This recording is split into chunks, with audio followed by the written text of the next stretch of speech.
Hello, I'm Niles Kinerk with Gurney Seed and Nursery, and I'd like to welcome you to the fall gardening season.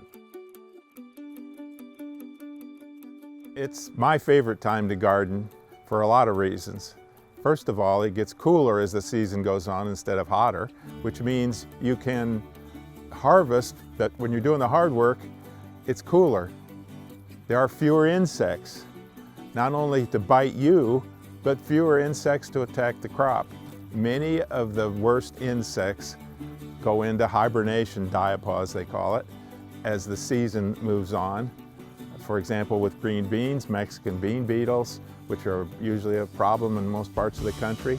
You can pick those off early, spray if you need to, but as the season goes on, they'll go away. You'll notice you won't have that problem anymore.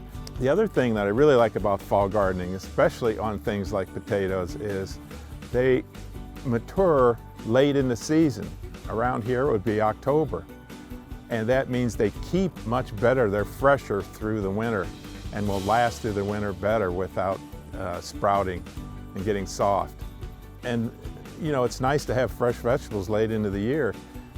Even things you typically think of maybe as spring crops, lettuce, radishes, red beets, all those sort of early season crops are also great fall crops, and you can actually succession plant with those.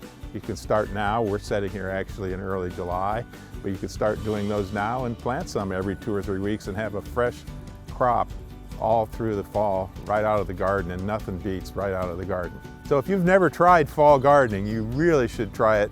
Once you try it, you'll never go back.